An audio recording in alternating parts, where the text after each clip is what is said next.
함께 은혜 받는 귀한 시간 되기를 소망합니다. 우리가 살아가는 이 시대는요, 우리에게 화려한 이력을 많이 요구합니다. 그래서 스펙을 쌓는 일이 사실 우리에게는 너무나도 중요한 일이죠. 어떤 사람의 성품과 됨됨이를 판단하는 것, 그것이 단 한 번의 그런 면접으로 가능하지 않습니다. 그래서 우리는요, 이력서에는 성품이 아니라 우리가 쌓아야 할, 기록해야 할 스펙 한 줄을 넣는 것이 너무나도 중요한 그런 시대에 살아가고 있습니다. 그런데 이런 것들이 어쩌면요, 우리의 이력으로 들어가는 그 한마디가 우리에게 정말 중요한지 다시 한번 생각해보는 귀한 시간이 되기를 원하는데요.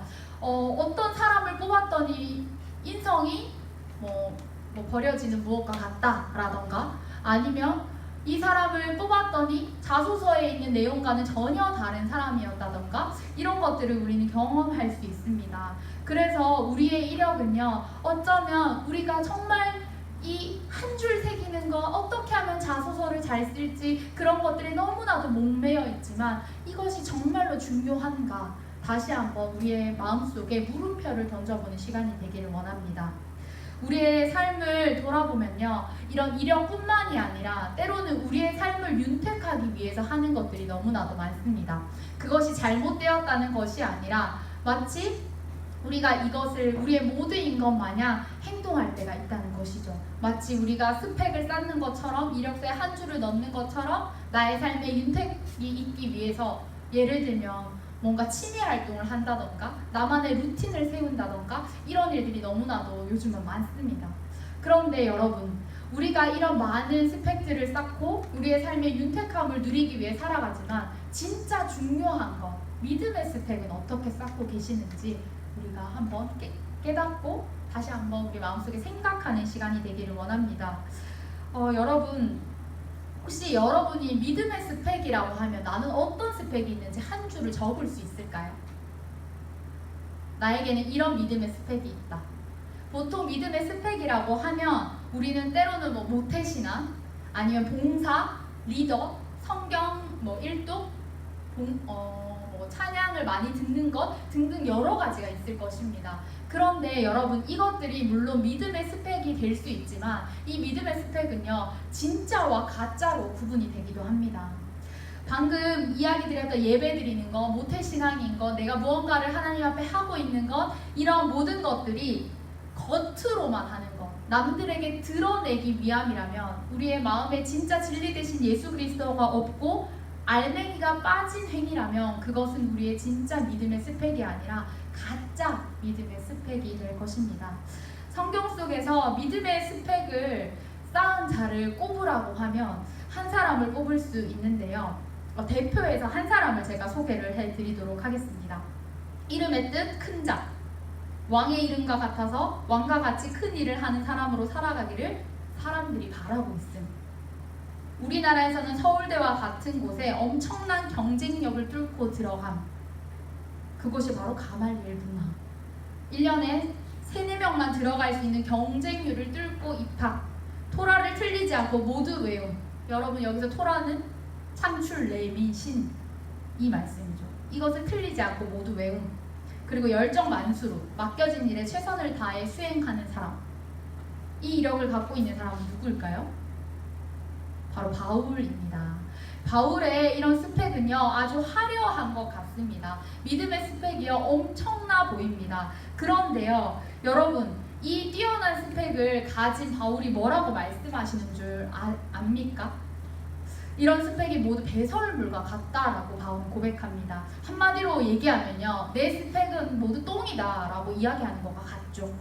이처럼 유대인들도 그렇고요, 바울도 그렇고요, 자신의 믿음의 스펙을 쌓는데 최선을 다하는 것, 이것이 어쩌면 정말 우리가 중심을 들이고 있는 것인지, 아니면 겉모습만 번지르르하게 하고 있는지 명확하게 깨달아야 하는 것이 중요합니다.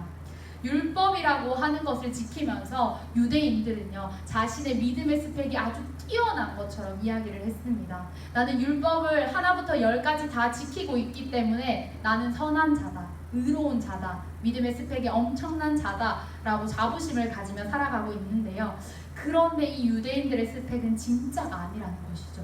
알맹이가 없기 때문에 이들의 믿음의 스펙은 가짜 스펙이라는 것입니다.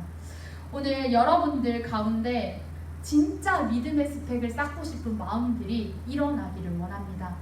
여러분들 가운데 진짜 믿음의 스펙을 쌓으려면 꼭 필요한 것이 한 가지가 있는데요. 그것은 바로 하나님과의 관계를 회복하는 것입니다. 우리 안에 하나님과의 관계가 회복되지 않고 우리의 마음에 죄가 계속해서 쌓여져 있다면 어쩌면 우리가 하는 그 모든 일들은 겉모습만 번지르르한 그런 행위가 될 수 있습니다. 그러나 하나님과의 관계를 회복하고 그 관계가 회복되어진 가운데 우리가 하는 모든 것들은 진짜 믿음의 스펙이 될 수 있는 줄을 믿습니다. 오늘 그렇다면 이 하나님의 관계를 회복해야 하는데 하나님과의 관계를 회복하기 위해서 무엇이 필요할까요? 오늘 말씀은요, 바로 하나님의 의가 필요하다라고 기록하고 있습니다. 그렇다면 이 하나님의 의란 어떤 것이고 의롭게 된다는 것은 어떤 의미며 우리와 왜 상관이 있을까? 이런 것들을 오늘 말씀 속에서 찾기를 원합니다. 여러분, 하나님의 의라는 것은 어떤 것일까요? 하나님의 의의 반대말이 있습니다. 그것은 바로 죄입니다. 우리가 보통 죄의 반대말이라고 하면 어떤 것들이 떠오르시나요? 양심? 무죄? 이런 것들이 떠오르지 않습니까? 그런데 이 죄의 반대말은 하나님의 의라는 것입니다. 우리가 하나님께 의롭다 하심을 받는 것은 단순한 것이 아니라 바로 죄를 극복하는 것이기 때문입니다. 그래서 죄의 반대말은 하나님의 의, 하나님의 반대말은 죄인 것입니다. 하나님의 의는 죄를 극복하는 것부터 나온다고 하는데요. 이 죄를 극복하는 것이 어떻게 되어지는 것일까요? 많은 설교나 강의에서 우리가 어떤 의를 설명하는 것을 제가 들었는데요. 한번 한자를 보도록 하겠습니다. 혹시 이것이 무슨 한자인지 아시나요? 의라고 하는 한자입니다. 이 설명을 들어보면요, 이 한자의 위쪽에 있는 한자는 어떤 글씨인지 혹시 아시나요? 양자를 쓰고 있습니다. 양자를 쓰고 있고요. 밑에는요, 나아라고 하는 한자를 쓰고 있습니다. 그럼 양과 나아가 합쳐진 것이죠. 그래서 이 의라고 하는 것을 한자로 풀이를 하면 어린 양 예수가 나를 위해 죽으셨다는 것을 믿는 것이 바로 의로움이라고 해석하는 것을 보았습니다. 이처럼 우리가 죄를 극복한다는 것은 어떠한 행위로 의롭다함을 받는 것이 아니라 예수 그리스도께서 우리를 위해 죽으시고 그것을 믿을 때 우리는 의롭게 되어지는 것입니다. 우리는 그 어떤 행위로도 의롭게 되어질 수 없습니다. 그리고 우리가 스스로 의롭다라고 할 수도 없는 것이죠. 그런데 유대인들은 마치 율법을 지키면서 자신들이 의롭다 하며 떵떵거리고 살아갔던 모습이 있습니다. 그래서 오늘 말씀 20절에는 이렇게 기록하고 있습니다. 율법의 행위로 그의 앞에 의롭다 하심을 얻을 육체가 없나니 율법으로는 죄를 깨달음이니라 라고 기록하고 있습니다. 율법은 스스로 의롭게 하는 도구가 아니라 죄를 깨닫게 하는 도구입니다. 따라서 예수 그리스도를 믿는 믿음 더하기 율법과 같은 행위가 자연스럽게 우리의 삶 속에서 뒤따라오게 되는 것입니다. 하나님께 의롭다함을 받는 것, 즉 예수 그리스도를 믿음으로 의롭다함을 입는 자들은 억지로 어떤 행위를 하는 것이 아닙니다.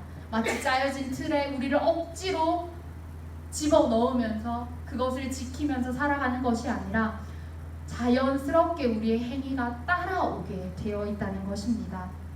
우리는요, 자연스럽게 그분의 말씀을 따라가고 싶고 순종하고 싶고 지키고 싶은 마음들이 생겨나게 되는 것이죠.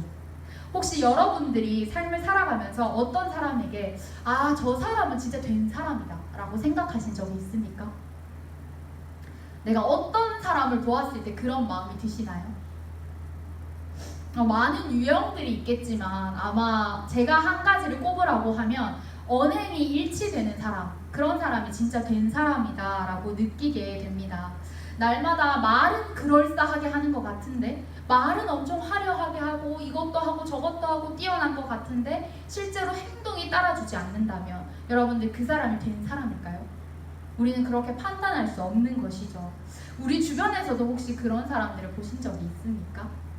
그런데 예수 그리스도를 믿는 사람들 또한 마찬가지입니다. 세상에 있는 사람들 뿐만이 아니라 예수 그리스도를 믿는 자들도 예수님을 믿고 행위까지 따라주는 사람을 저 사람이 된 사람이다. 저 사람이 정말 멘토와 같은 사람이다. 저 사람은 뛰어난 사람이다 라고 이야기할 수 있는 것이죠. 그리고 그 사람의 행동들을 본받기도 하고 우리도 실천하고 싶다라고 하는 생각들이 들 수도 있죠. 그런데 이런 믿음 안에 서 있는 사람들 또한 스스로 자신을 구원할 수는 없습니다. 스스로 자신이 의롭게 되어질 수는 없습니다. 반드시 우리는 우리의 죄를 예수 그리스도 앞에 내어놓고 그분께서 우리의 죄를 깨끗하게 해주실 때 우리는 의롭다함을 받는 것입니다. 인간에게는 의로움이라는 것이 없습니다.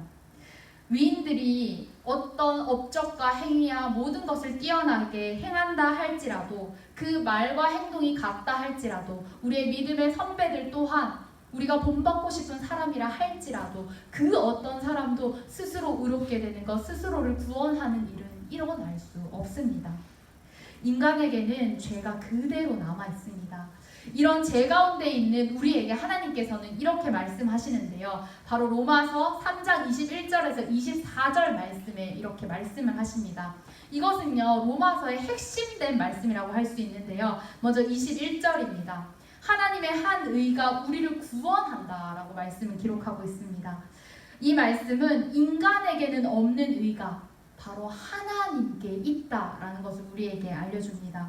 그렇다면 이 하나님의 의라는 것은 누구에게 임하게 되는 것일까요? 22절 말씀에 보면 하나님의 의는 예수 그리스도를 믿음으로 말미암아 모든 믿는 자에게 미치는 것, 이것이 하나님의 의라고 기록하고 있습니다.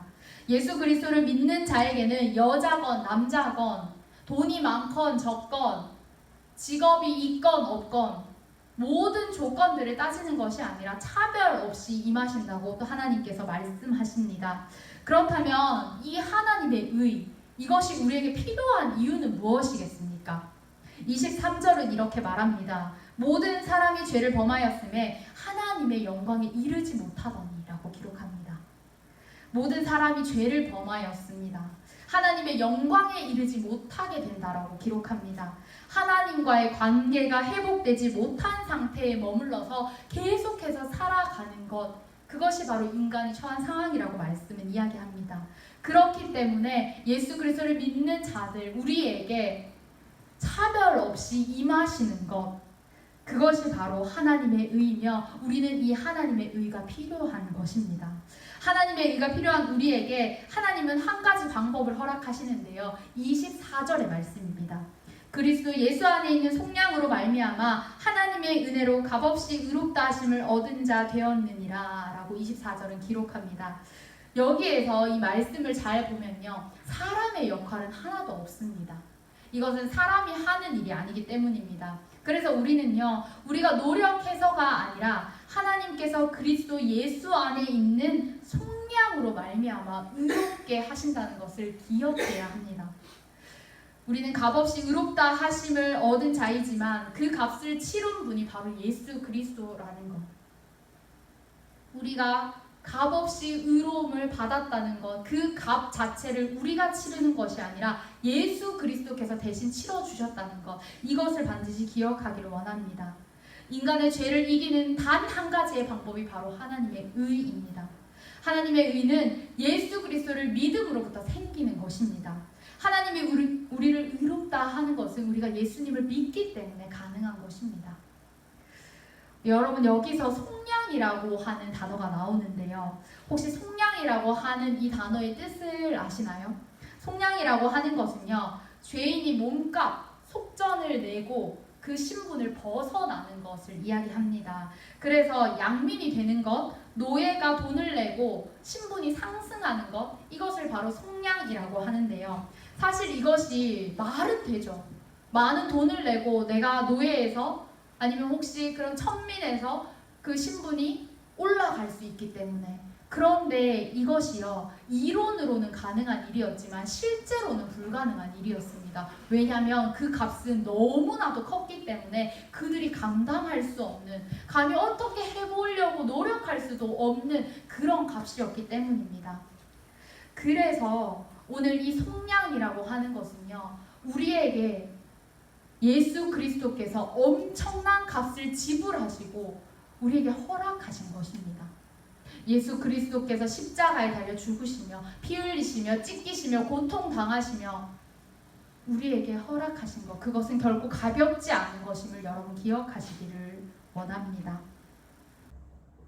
날마다 칼을 사용하고 피비린내가 진동하고 그 옷에 피가 날마다 묻는 곳, 온통 피투성이로 가득한 현장, 이곳이 어딜까요? 이곳은 바로 성전의 모습입니다. 구약 시대에는요, 제사를 지내는 것, 즉 하나님께 예배드릴 때 동물에게 자신의 죄를 전가시키고 그리고 그 동물을 직접 각을 뜨고 가죽을 벗겨내고 피를 제단에 뿌림으로써 내가 다시는 죄를 짓지 않겠다라는 것을 다짐하는 것이 바로 예배의 모습이었습니다. 또한 그들은 이렇게 제사를 지냄으로 피 흘림이 없이는 죄가 사해질 수 없다는 것을 깨닫게 되었습니다. 학자들은 이런 구약시대의 제사 방법이 오늘 이 땅에 오실, 다시 오실 예수 그리스도의 모형이라고 이야기하고 있습니다. 신약시대와 우리가 살아가는 이 시대는요, 이제 하나님 죽어 마땅한 죄인이 여기에 왔습니다. 내가 예수님을 믿습니다 라고 고백한다면 너는 무죄다 라고 하는 그런 시대가 열려지게 된 것입니다. 더 이상 구약의 시대처럼 피를 튀기는 일도, 피 비린내 나는 현장 속에 있어야 하는 일도 없어졌습니다. 날마다 그 동물의 각을 직접 뜨며 죄를 기억하는 시대를 뛰어넘어서 그 피값을 치르기 위해서 예수 그리스도께서 우리를 위해 피 흘려주셨고 찢기시고 고통당하셨습니다. 그러므로 인하여서 우리가 깨끗함을 얻게 되었고 지금 이 자리와 같은 예배가 드려지는 그런 은혜가 우리에게 끼쳐진 것입니다. 예수님께서 속량해 주심으로 우리는 의롭다함을 입었습니다. 하나님과의 관계가 다시 회복되어진 것입니다. 죄인임에도 불구하고 하나님의 의가 덧 입혀진 삶을 살아가는 사람들로 우리가 살아갈 수 있게 된 것입니다. 그렇다면 이제 우리는 어떻게 살아가야 할까요? 먼저 자격 없는 우리에게 의롭다 해주신 하나님의 사랑에 감사해야 합니다. 예수님께서 우리를 위해 죄값을 담당하시고 우리를 의롭게 해주신 것이 내 삶에 아무런 감각이 없고 다가오지도 않고 나와 상관없는 삶으로 다가온다면 우리의 삶에서 일부러라도 소리내어서 하나님 감사합니다. 예수 그리스도께서 나를 대신해서 피를 흘려주시고 그 속량을 치러주심을 너무나도 감사합니다 라는 고백을 하는 여러분들이 되시기를 소망합니다. 예수님께서 우리의 죄를 대신해서 피값을 치러주심으로 말미암아서 하나님과 우리의 관계가 회복이 되었습니다. 그래서 이제는 우리가 이것을 마음으로도 고백하지만 입술로 소리를 내어서 우리의 입을 열어서 하나님께 감사하다고 고백하는 여러분들이 되시기를 소망합니다. 여러분, 그 어떤 고백도 괜찮습니다. 하찮은 고백 같은 것이 아니라 우리가 드리는 진솔한 그 고백이 하나님께 마음에 감동이 되고 그리고 이 말에 권세가 있어서 반드시 하나님께서는 이 고백을 받아 쓰시고 여러분들의 마음 가운데 역사하실 것입니다. 두 번째로는 의롭게 된 자들의 삶이 무엇인지를 보여주는 삶을 살아야 합니다. 삶으로 보여주는 것은 크게 두 가지로 나눌 수가 있는데요. 첫 번째는 예배의 자리를 지키는 것입니다. 그동안 하나님과의 관계가 깨어지고 끊어지고 단절되어 있음으로 인해서 하나님의 임재 가운데 나아가지 못하였던 우리의 모습이 있습니까? 이제는 그 모습들이 다시 한번 하나님 앞에 다뤄지고 회복되어지는 은혜가 있기를 원합니다. 내가 예수 그리스도로 속량받은 은혜의 감격이 넘쳐나는 예배, 구원의 확신이 넘쳐나는 예배가 이곳에서 드려지는 은혜가 있기를 원합니다. 그리고 그 예배의 자리를 사모하시고 날마다 하나님께 예배드리는 것을 기뻐하는 여러분들의 삶이 되어지기를 소망합니다. 두 번째는 바로 여러분들이 밟고 있는 삶의 자리입니다. 우물가의 여인은 예수님을 만나고 그의 인생이 완전히 달라졌습니다. 육신의 가람, 그 물을 먹음으로 해결되는 단순히 그 문제가 아니라 영적인 가람이 예수님을 만남으로 인하여서 해결되었습니다. 그래서 그 여인은 어떻게 했습니까? 마을로 달려가서 예수 그리스도를 전하는 자가 되었습니다. 진짜를 만나게 되면 바뀌게 되어 있습니다. 진짜를 만나면 우리의 심장이 뛰게 되어 있습니다. 진짜를 만나면 가만히 있지 않고 싶은 그런 선한 마음들이 우리 마음 가운데서부터 넘쳐나게 되는 것입니다. 예수님을 만난 사마리아 여인처럼 삶을 통해서 예수님을 전하는 기쁨을 맛보는 여러분들의 삶이 되시기를 소망합니다. 오늘 말씀을 한마디로 정리하면 예수 그리스도라고 할 수 있습니다. 별 방법을 다 써도 안 되는 것이 그리스도가 오심으로 단번에 해결되어지는 은혜가 오늘 우리에게 끼쳐졌습니다. 이제는 죄인에서 의인으로 옮겨진 우리의 삶이 어떤 것인지 여러분의 삶을 통해서 증명해 나가시는 여러분들 되시기를 소망합니다. 시간 우리 말씀을 기억하며 함께 기도하겠습니다.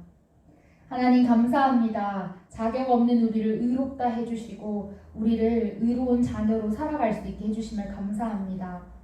이제는 우리 마음 가운데 예수 그리스도가 자리 잡아서 죄인의 삶에서 벗어나게 하시고 의인의 삶을 살아나가며 우리의 삶을 통하여 예수 그리스도를 증거하며 예수 그리스도께서 진리이심을 증명하는 우리의 삶이 되어질 수 있도록 함께하여 주시옵소서. 예수님의 이름으로 기도드립니다. 아멘.